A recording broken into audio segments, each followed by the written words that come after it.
बातमी हिंगोलीतून आहे। वाढत्या तापमानाचा केळीच्या बागांना फटका बसतोय। झाडातील पाण्याचं प्रमाण कमी झाल्यानं केळीची झाडं मोडून पडलेली आहेत। केळीच्या बागांना मोठा फटका बसतोय। हिंगोलीमध्ये पाण्याचं प्रमाण कमी झाल्यानं केळीची झाडं तुटून पडतायत।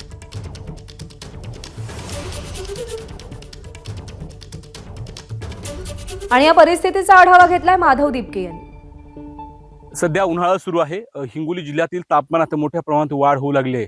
वाढत्या तापमानाचा फटका केळीच्या बागांना मोठ्या प्रमाणात बसताना पाहायला मिळतोय। मी सध्या हिंगोली जिल्ह्यातील वसमत तालुक्यामधील अशाच एका केळीच्या बागेमध्ये आहे आणि आपण या ठिकाणी बघू शकता तापमान वाढते त्यामुळे केळीच्या बागा पूर्णपणे होरपळून निघत आहेत आणि परिणामी केळीचे बाग जे झाडं आहेत ते मोडून पडत आहेत। आपण या ठिकाणी बघू शकता केळीचे फळं आहेत विक्रीलायक तयार झालते, परंतु तापमान वाढलेले आहे, झाड मोडून पडले त्यामुळं हे आता केळीचे फळं सुद्धा तापमान वाढल्यामुळं आता वाळून जात आहेत। शेतकऱ्याकडून या केळीच्या बागांना पाणी देण्याचा प्रयत्न केला जातोय, परंतु पाणी देऊनही झाडामधलं पाणी सातत्यानं कमी होते, कारण तापमान वाढते आणि झाडातलं पाणी कमी झाल्यामुळे हे संपूर्णपणे केळीचे झाडं जे ते अशा पद्धतीनं मोडून पडत आहेत आणि ही संपूर्ण अवस्था जिल्ह्याभरातील केळीच्या बागांची आपल्याला पाहायला मिळते आणि त्यामुळं याचा थेट फटका शेतकऱ्याला बसतोय। जवळपास बागेतील 25 ते 30% झाडं अशाच पद्धतीने ते मोडून पडलेले आहेत, त्यामुळे जवळपास 30% फटका शेतकऱ्यांना बसताना पाहायला मिळतोय।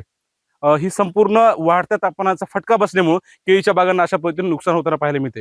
माधव दीपके, एबीपी माझा, वसमत, हिंगोली। एबीपी माझा, उघडा डोळे बघा नीट।